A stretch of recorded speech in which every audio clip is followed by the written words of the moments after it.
Hey, it's Vinny, and I'm really devastated right now. Um, it's really late in the day for me. I would never film at this time. As you can see, I don't really have any sunlight.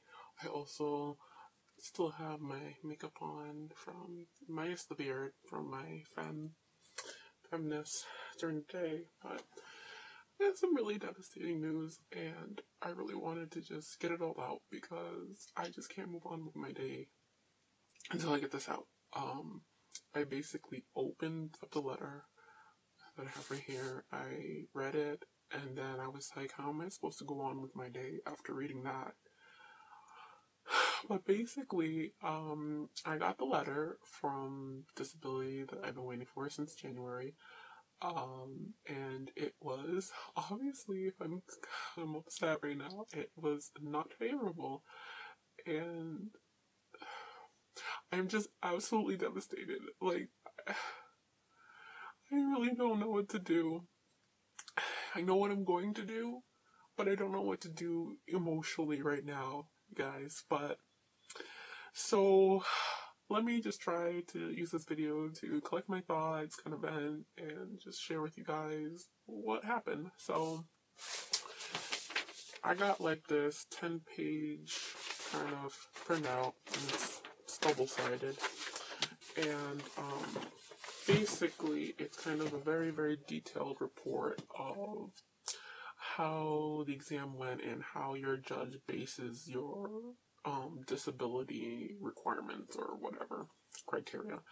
But I was just so freaking angry because one of the last paragraphs, I'll just read it to you guys because I can't even paraphrase this. It's like, after careful consideration of the evidence, I find that the claimant's medical determinable impairments could reasonably be expected to cause the alleged symptoms. However, the claimant's statements concerning the intensity, persistence, limiting effects of these symptoms are not entirely credible for the reasons explained in this decision.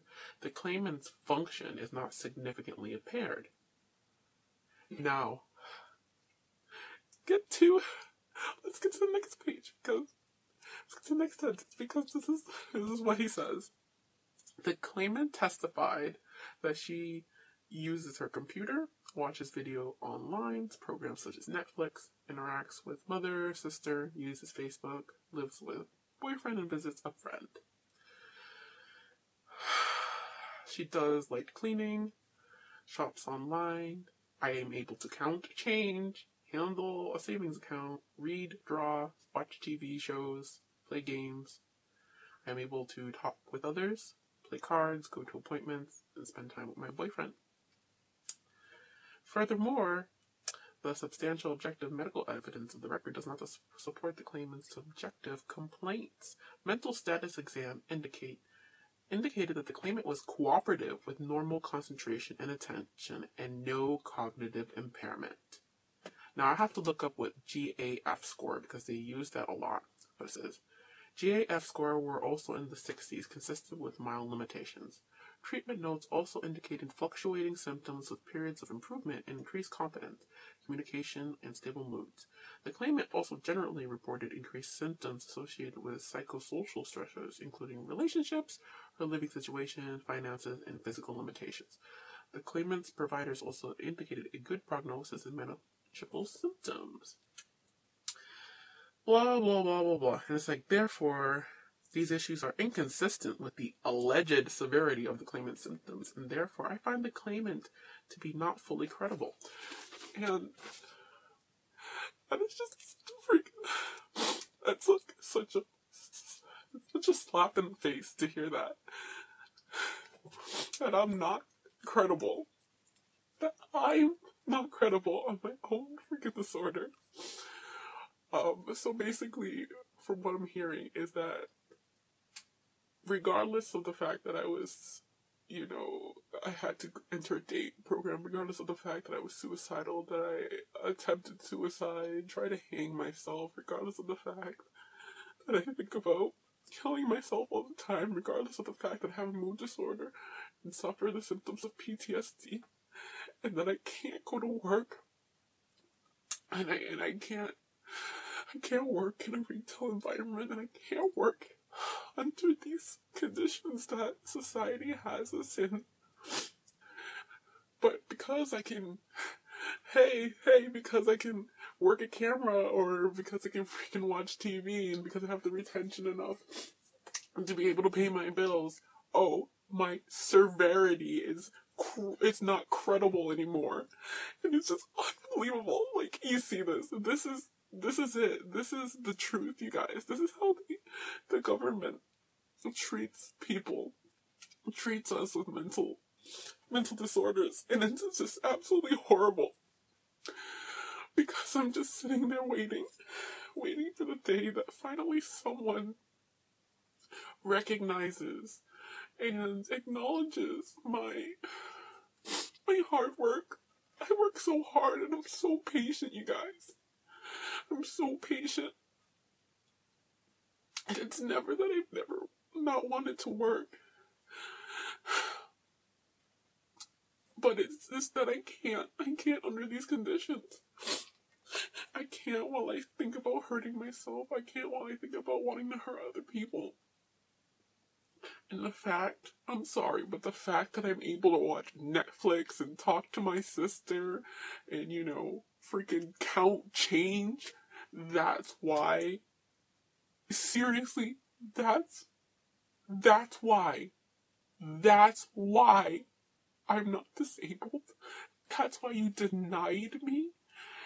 Even though, like, let me try to find another passage for you guys, like, because my therapist and this other doctor did a really good job of trying to, you know, really push for me, because they know that I'm disabled. They know that I am disabled. And let me see if I can find it for you guys.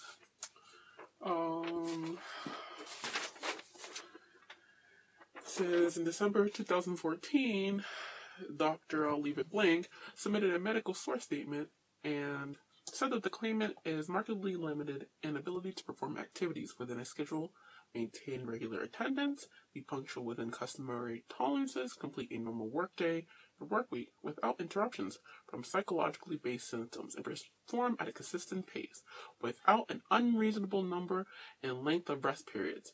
Ask simple questions or assistance, respond appropriately to criticism from supervisors, and has difficulty interacting with others in large social situations, and that depression interferes with work consistency. Now, later on in the report, the judge goes and basically says, like, I find little credibility to that. Like, see, he says, I grant little weight to the opinion of Dr. So-and-so because they are inconsistent with the record as a whole. Specifically, they are inconsistent with mental state status exam findings of no cognitive impairment. Now, here's the thing, you guys. Remember how I had to go see a state doctor Remember when I had to go see a state doctor basically saying, you know, whether they find me to be disabled? Alright now. So, let's go see his report, shall we? Let's go see his report, because even though my therapist knows that I have generalized anxiety disorder, that I have PTSD, that I have panic disorder, that I have depressive disorder, here's what I get diagnosed with, or what I don't get diagnosed with. Let me just find it for you guys. Oh my god, I'm just so freaking overwhelmed. I'm so overwhelmed, you guys. As you can see, I'm not even put together. But where is it? Because this is like the most insulting thing I've ever read in my entire life. And I can't believe that they would take basically the advice of a stranger over someone who knows me for 6 years. 6 years, knows me in detail, but yet you're going to take the advice over someone who's met me once. One time. Okay, so, let's see. Is this the one? Trying to see. Alright, this is page 6. Where's page 7? This one must be page 7. Alright. think this is the one. Yeah. All right. So in April 2015, I was evaluated by this doctor that he's a state agency consultative examiner. I reported depression and anxiety. On the mental state status exam, I was depressed, overwhelmed with anxious mood. I don't know what 07s are, but it says I was intact with 07s, intact memory, fair attention, above average intelligence, responsible social functioning, and no cognitive impairment. The claimant was diagnosed with generalized anxiety disorder, depressive disorder, NOS, which I don't know what that is, so I'm going to have to look that up. Rule out panic disorder, rule out PTSD, and a GAF of 66.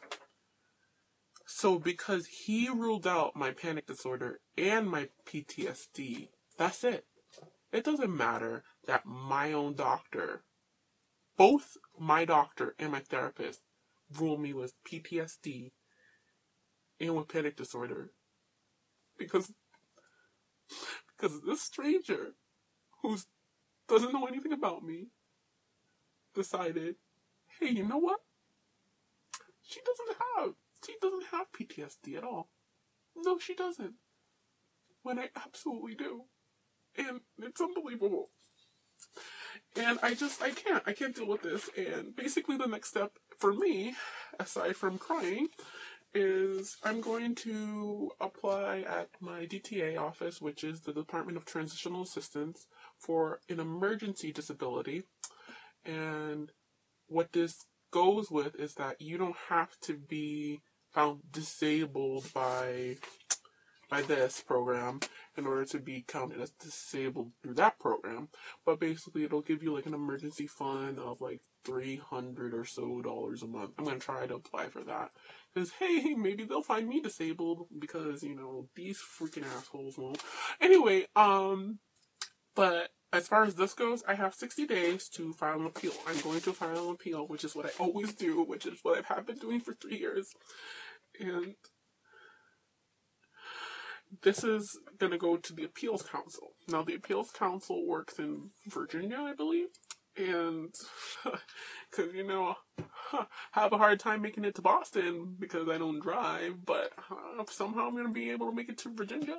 But anyway, apparently what they can do is they can either deny my appeal, which is, you know, absolutely wonderful. They'll see this and be like, oh, no. They can return the case to the judge or give it to another judge so that another judge can make a decision, which is what I'm hoping will happen. I'm hoping it'll get passed on to another judge and someone new can see it.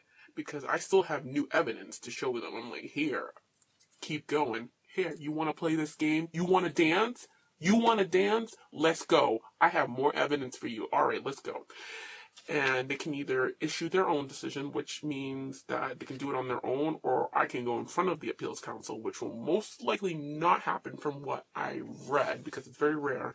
But they can also just dismiss my case, which means they don't even, like, consider it at all. They're just like, your case is done. The decision that so-and-so made was final. So, yeah. That's what I'm going to be doing, and thank you guys for letting me vent to you and for watching me sit here and cry, and I hope some of you guys were able to get something useful out of that. But if not, thanks for at least, like, letting me vent, because it's just unbelievable, and today's going to be a tough day, so yeah, I'm going to need some cheering up to do. I'm going to need some extra hugs today. So yeah, I'll see you again, guys, next week, and I hope you all have a great weekend, okay? Bye.